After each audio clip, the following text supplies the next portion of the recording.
करुणा के सागर, विश्व को शांति का संदेश देने वाले महामानव तथागत भगवान गौतम बुद्ध के चरणों में नमन करते हुए, क्योंकि आज हम ऐसे महामानव अपने वंश के भगवान, जिस वंश में हम लोग यहाँ जिनके हम वंशज हैं, तो ऐसे महामानव की हम लोग जो है जयंती मना रहे हैं। हमारे ही देश में नहीं, वरन जो है 70 या 75 देशों में आज जयंती का प्रोग्राम चल रहा है।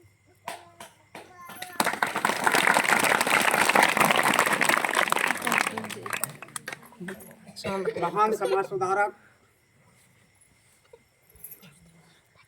और शिक्षा की ज्योति को जलाने वाले राष्ट्रपिता महात्मा फुले के चरणों में नमन करते हुए, शिक्षा की देवी, महिलाओं को शिक्षा का अधिकार दिलाने वाली माता सावित्री, राष्ट्रमाता सावित्रीबाई फुले के चरणों में नमन करते हुए,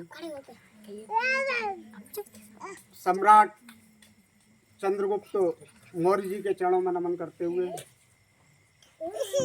सम्राट अशोक महान, जिनका साम्राज्य सब लोगों ने पढ़ा होगा, ऐसे महापुरुष के चरणों में नमन करते हुए, और जो आज हम लोग यहाँ बराबरी पर बैठे हैं,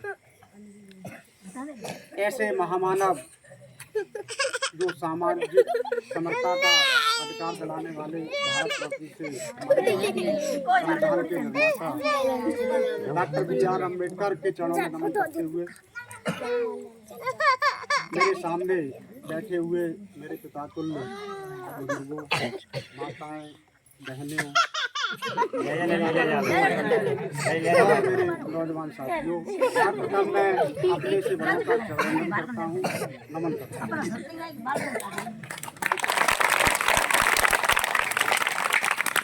आज हम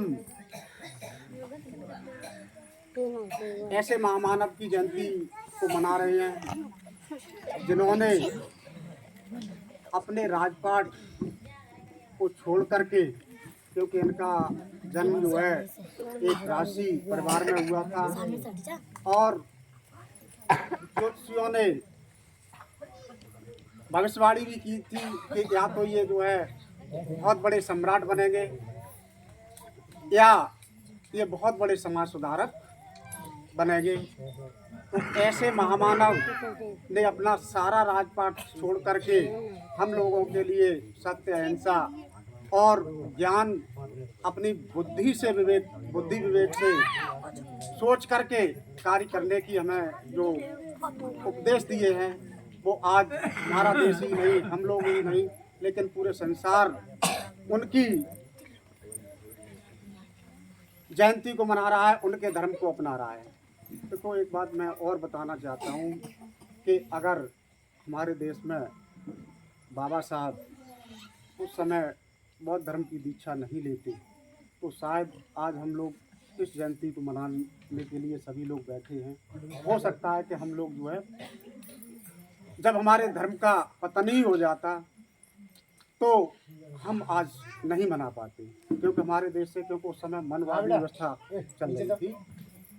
तो ऐसी परिस्थितियों में बाबा साहब ने, क्योंकि इन्होंने काफ़ी धर्मों के बारे में पढ़ा, क्योंकि मैं बाबा साहब के ऊपर अभी नहीं जाना चाहता हूं, क्योंकि आज जो है भगवान बुद्ध की जयंती है।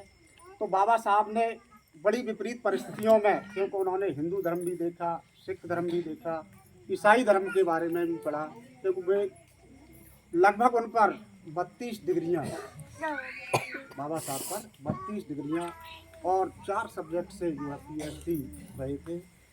ऐसे महामानव ने हमारे धर्म को आगे बढ़ाने के लिए, क्योंकि एक हमारा धर्म ही ऐसा था, बौद्ध धर्म ऐसा था कि जिसमें जो है हम लोगों को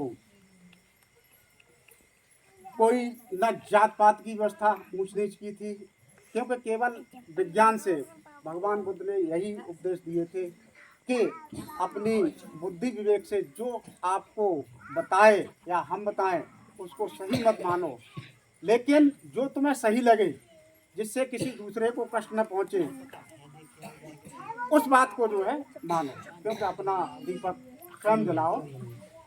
ऐसे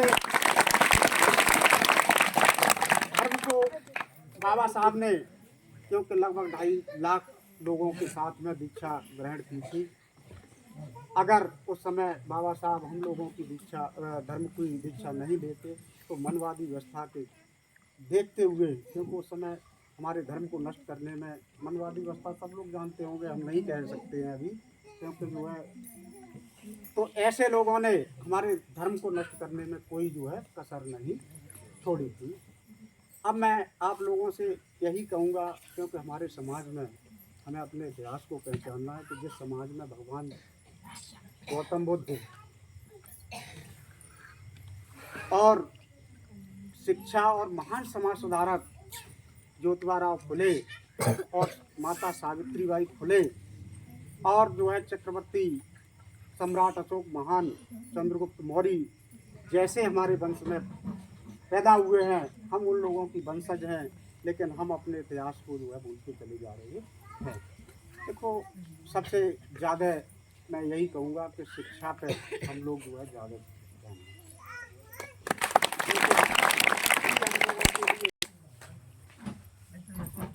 तर्क देने की, अगर हम पढ़े लिखे नहीं होंगे तो अगर कोई गलत बात है तो हम कैसे बात को तर्क दे देंगे।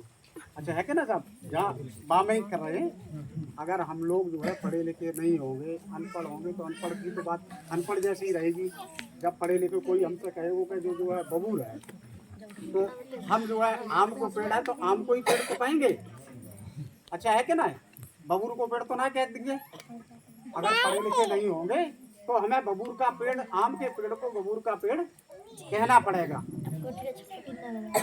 अच्छा है कि नहीं। तो मैं आप सब लोगों से यही अनुरोध करूंगा कि शिक्षा पर विशेष ध्यान दें, अपने बच्चों को पढ़ाएं और चाहे एक रोटी क्योंकि जो है कम खा लें। जब हम लोग शिक्षित होंगे तभी हम तरक्कीशील बनेंगे और संगठित तभी हो पाएंगे, फिर हम संघर्ष करेंगे। क्योंकि हम लोगों का आज की स्थिति में देखी होगी, क्योंकि जहाँ तो अपने ही समाज के ज़्यादातर लोग हैं, हाँ कुछ लोग हैं ठीक है। तो देखो, हम लोग अगर अपने बाप को बाप नहीं कहेंगे, और सोचनी बात मैं कह रहा हूँ, क्योंकि हमारा धर्म जो है बहुत धर्म है, तो हम अपने बाप को बाप नहीं कहेंगे तो दूसरे के बाप को जो है बाप नहीं। अच्छा है कि ना। तो हमें जो आज हम लोग जयंती मना रहे हैं, अगर हम जो है जयंती को मनती रहेंगे, मालाएं पहनाएंगे, जयंती मनाएंगे, लेकिन जब तक हम उनके विचारों पर अमल नहीं करेंगे तब तक हम जो है कोई अपने में बदलाव नहीं ला सकेंगे। जब तक हम जो है हम मालाएं पहनाए के चले गए, जब तक उनके हम विचारों को नहीं पढ़ेंगे, आज की स्थिति जो है अगर हम देखें हमारे ज्योतिबा फुले ने और माता सावित्रीबाई फुले ने, क्योंकि उस समय ज्योतिबा फुले बहुत ही एक माली समाज में जीवित हुए थे, वो जन्म हुआ था तो ब्रिटिश सरकार, हम लोग अंग्रेजों के अधीन थे। उस समय उन्हें उनके एक दोस्त थे, शायद पढ़ा है ज्योतिबा फुले के बारे में किसी ने, क्योंकि जो है वे एक अपने ब्राह्मण दोस्त की बारात में चले गए, ब्राह्मण दोस्त की बारात में चले गए। लेकिन जब वहाँ पर जो है सब ब्राह्मण ही है, क्योंकि उस समय हमारे यहाँ वर्ण व्यवस्था लागू थी, ब्राह्मण क्षत्रिय वैश्य और शूद्र मनुस्मृति लागू थी। तो उस समय ज्योतिबा फुले को उस बारात से जो है लोगों ने, ब्राह्मण लोग थे तो उन्होंने जो है कोई दिक्कत नहीं, ये तो पढ़ी हुई है किताबन में दी है, कोई दिक्कत ना है, क्योंकि जो है हकीकत तो बात तो है ही। तो उन्हें जो है वापस आना पड़ा। आजकल जो है मूवी चल रही है, तो मैं थोड़ी विस्तार से बता दूँ उनके तुम्हें। तो उसी दिन से वे अपने पिता से बोले कि पिताजी, आज की स्थिति, आज मुझे बहुत बेइज्जत किया गया है, क्योंकि मुझे लोगों ने जो है बारात से धक्के मार करके निकाला। वहाँ से, क्योंकि ये शूद्र है कि हम लोगों के यहाँ नहीं आ सकता है। तो उस समय ज्योतिबा फुले ने ठान लिया था कि मैं अब जो है अपने समाज को सुधारने का काम करूंगा। उस प्रण के साथ उन्होंने बहुत से संघर्ष किए।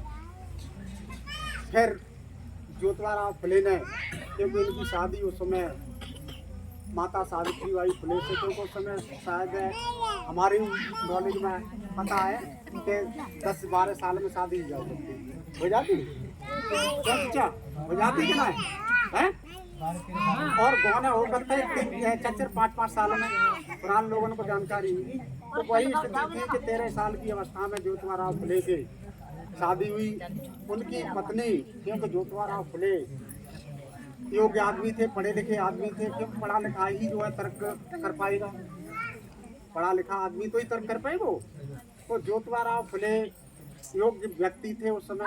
तो जब उन्हें एक ये झटका लगा तो उन्होंने अपनी सावित्रीबाई फुले से कहा कि मैं जो है, क्योंकि सावित्रीबाई फुले ने भी, माता सावित्रीबाई फुले ने भी ये कहा कि हमें कुछ करने की जो है, क्योंकि जब आपस में पति पत्नी में वो हो तो है प्रेम बहुत अलग चीज होती है। तो फिर जब आपको कुछ बनने की लालसा है तो मैं भी जो है समाज सुधार करूँगी। तो उन्होंने पहला उन्हें बिना पढ़ी लिखी महिला को पढ़ाया लिखाया। फिर उन्होंने आज, अच्छा ये बताओ, घर की सरस्वती की पूजा कितने लोग करते हैं? शिक्षा को अधिकार कितना दो बेटा है, जानकारी है? सावित्री, माता सावित्रीबाई फुले ने, वो असली क्योंकि महिलाओं के लिए। तो जब जो है उन्होंने पहला स्कूल खोला था माता सावित्रीबाई फुले ने, उन्होंने पढ़ाने का काम किया। लेकिन जो है महिलाएं उस समय बहुत दयनीय स्थिति थी। महिलाओं की क्या, उस समय शूद्र की श्रेणी में आते थे। तो जब महिलाएं को उन्होंने शिक्षित करने का दृढ़ संकल्प लिया, तो उन्होंने पहला विद्यालय खोला था विषम परिस्थितियों में। तो उस समय बच्चे, उनके घर वाले जो है महिलाओं को पढ़ाने के लिए एग्री नहीं हुए, राजी नहीं हुए। तो जब उन्होंने ज़्यादा विनती की लोगों से तो पढ़ाने के लिए जो है तैयार हुई है। लेकिन जब वो विद्यालय से पढ़ा करके आ रही थी अपने, तो उन पर जो है कीचड़ फेंका गया, क्योंकि उस समय उन्होंने शिक्षा का अधिकार, महिलाओं के उत्थान का अधिकार जो है, असली अधिकार जो आज हम लोग बराबरी पे बैठे हैं, तो उन्हीं का दिया हुआ था। अगर अंग्रेज जो है उनका साथ नहीं देते तो हो सकता है कि आज हम लोग उस स्थिति पर नहीं होते, क्योंकि अंग्रेज जो है छुआछूत के और जो शिक्षा के, उन्होंने बहुत कुछ किया, अंग्रेजों ने बहुत कुछ किया हमारे लिए एक हिसाब से। लेकिन एक हिसाब से जब हम गुलाम तो गुलाम ही हैं, दूसरे के अधीन रहेंगे तो अधीन ही रहेंगे ना। तो उन्होंने अच्छे काम भी किए, बहुत माता सावित्रीबाई फुले का और ज्योतिबा फुले का साथ दिया था उस समय। उन्होंने जब जो है उन्होंने देखा कि उस समय जो है अगर किसी स्त्री का पति खत्म हो जाता था, चाहे जवान अवस्था में, तो उसे जो है सिर मुड़वाया जाता था उस स्त्री का। उस समय पढ़ना जो है माता सावित्रीबाई फुले, ज्योतिबा फुले को, तो उस समय सिर मुड़वाया जाता था पति के उसमें।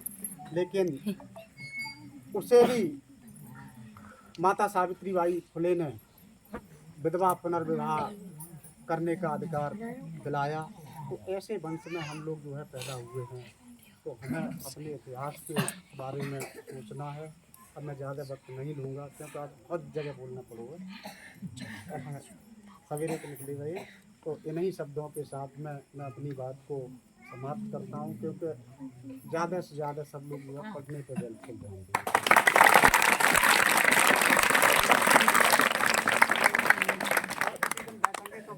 विस्तार से हम बात करेंगे। तो नमो बुद्धाय।